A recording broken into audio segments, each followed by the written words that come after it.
दोस्ती, कहा जाता है कि दोस्ती दुनिया का सबसे अनमोल खजाना है। ये जिसके पास हो उसे दुनिया की कोई ताकत हरा नहीं सकती। दोस्ती भी प्यार की तरह ही होती है। अगर ये दिल से जुड़ी हो तो फिर इसे दुनिया की कोई चीज हरा नहीं सकती, नहीं खत्म कर सकती है।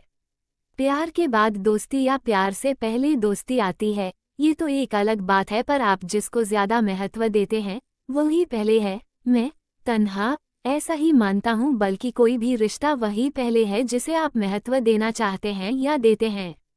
पर मैं फिलहाल दोस्ती पर लिख रहा हूँ, तो बाकियों की कहानी फिर कभी। दोस्ती एक ऐसा रिश्ता है जिसे आप खुद बनाते हैं, खुद ही आगे बढ़ाते हैं, खुद ही मिटा भी देते हैं। अब दोस्ती जरूरी नहीं कि तभी पक्की हो जब आप हमउम्र हो, ये किसी से भी हो सकती है, कभी भी हो सकती है। ये कहानी भी ऐसे ही दो दोस्तों की है। तो पहले मैं दोनों के बारे में थोड़ा आपको बता देता हूँ। सुधीर, ना काम करने की टेंशन, ना काम करने की फिक्र। माँ बाप ने बहुत पैसा छोड़ रखा है और सही बात यह है कि इन्हें काम करके कमाने खाने की थोड़ी कम आदत है और मेहनत भी नहीं होती। तो जो भी पैसा माँ बाप ने कमाया है उसे ही इस्तेमाल करके अपना जीवन हंसी खुशी निकाल रहा है। दूसरा रघु, पढ़ा लिखा पर कोई नौकरी देने को तैयार नहीं। माँ बाप दोनों ही भगवान को प्यारे हो चुके हैं और जिंदगी से लड़ने के लिए छोड़ गए रघु को। इन दोनों की दोस्ती की भी अजीब कहानी है। इन दोनों की दोस्ती रेड लाइट पर हुई थी। जब एक बार सुधीर अपनी कार से रात को ज्यादा पीकर रेड लाइट पर ही सो गया था, तब रघु ने उसे होश दिलाया, उठाया और उसी दिन से सुधीर जब भी उस लाइट से गुजरता रघु से मिलकर जाता था। ऐसे इनकी दोस्ती ना जाने कब जान से प्यारी हो गई, पता ही नहीं चला। अब आपके दिमाग में एक सवाल और होगा, ये रघु ज्यादातर रेड लाइट पर ही क्यों मिलता है? अरे भाई, ये भिखारी है जो और 4-5 लोगों के साथ मिलकर यह काम करता है और अपना और अपने साथियों का पेट भरता है। एक दिन सुधीर ने रघु से कहा, यार रघु, मैं बहुत दिनों से एक बात कहना चाह रहा था तुमसे, सोचा आज कह दूं। रघु, सुधीर, जानता हूँ तू क्या कहना चाहता है, यही ना कि मैं ये सब छोड़ दूं और तेरे साथ रहने लगूं। सुधीर, जब जानता है तो मेरे साथ क्यों नहीं रहता? रघु, यार मैं यहाँ खुश हूँ और मैंने बहुत दुनिया देखी है, और फिर इन सब को कौन देखेगा? इनका मेरे सिवा और मेरा तेरे सिवा अब है कौन? सुधीर पहले भी ऐसी कई नाकाम कोशिशें कर चुका था, पर रघु यहाँ से जाने के लिए तैयार नहीं हुआ। फिर सुधीर ने इस बात को खत्म करते हुए कहा, अच्छा चल कोई बात नहीं, ये बात तेरी मान ली, पर तुझे भी आज मेरी एक बात माननी पड़ेगी। रघु, हाँ, इसके अलावा कोई भी बात मान लूंगा, तू एक बार बोल। सुधीर, मेरा मन है कि हम दोनों एक साथ पार्टी अटेंड करें, खूब नाचेंगे और पिएंगे। रघु, वैसे तो मैंने कभी पी नहीं, तुझे पता है, और यह डांस पार्टी वगैरह भी अच्छी नहीं लगती, पर तू कहता है तो तेरे साथ एक बार जरूर चलूंगा। पर कहते कहते रघु रुक गया। सुधीर भी समझ गया था कि रघु की यह किंतु परंतु पर क्या है। वह बहुत गरीब है और उसके पास ऐसे कपड़े भी नहीं है कि वो उसके साथ पार्टी में जा सके।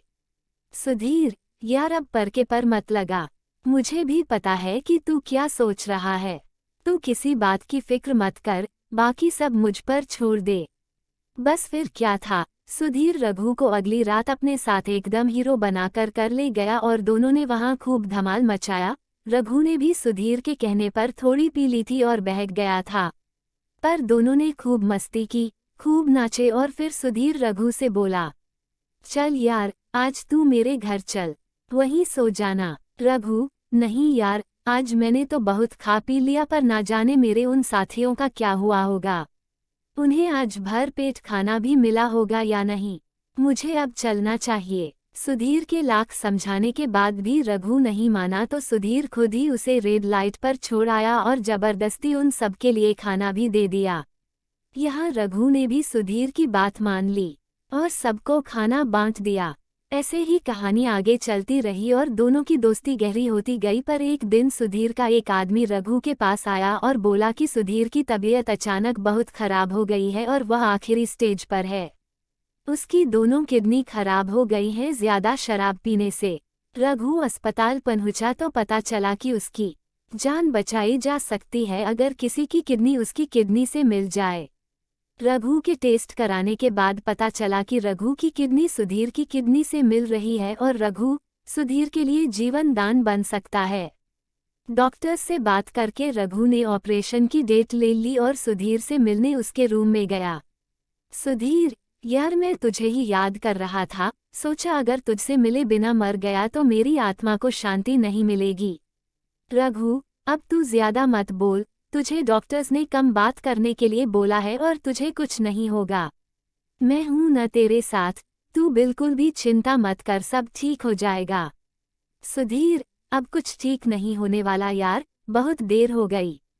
देख कुदरत का खेल, तू इतना पढ़ा लिखा होकर भी क्या कर रहा है और मेरे पास सब कुछ होने के बाद भी मैंने कुछ नहीं किया। रघु, ये सब जाने दे यार, और अपना ध्यान रख, तुझे कुछ नहीं होगा। सुधीर, तू आ गया, मुझे चैन मिल गया, मुझे तुम्हें कुछ देना है। उसने अपने तकिए के नीचे से एक लिफाफा निकला और रघु को दिया। ये रख लो, ये तुम्हारे लिए है। रघु, नहीं, मैं यह नहीं लूंगा। सुधीर, जानता हूं कि तुम बहुत खुददार हो इसलिए पैसे नहीं दे रहा, पर लेना कुछ लिखा है तुम्हारे लिए। रघु, ठीक है, रख लेता हूं, अब तुम आराम करो। ये सब कहकर रघु सुधीर को सुलाकर वहां से निकल जाता है। निकलते निकलते रघु को बहुत देर हो जाती है। उधर जाकर पता लगता है कि आज रेड लाइट पर रह रहे लोगों को पुलिस ने निकाल भगाया है और आज उनको खाना भी नसीब नहीं हुआ।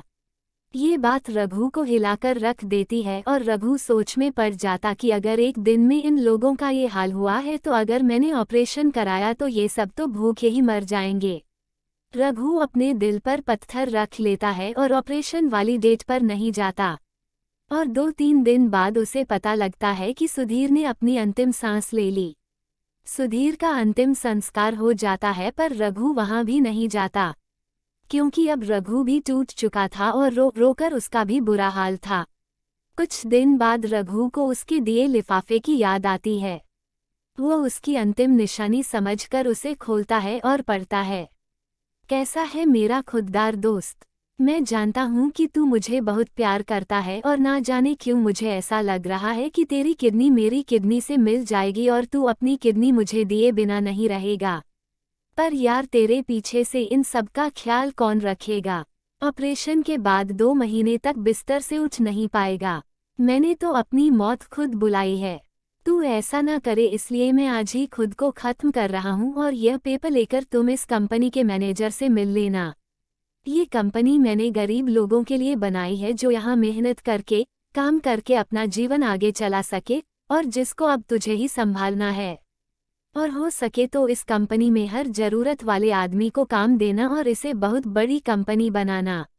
मैं भी पागल हूँ, ये तो तू कर ही लेगा। बस एक गुजारिश है कि मुझे जलाना से पहले मुझे एक बार गले लगा लेना।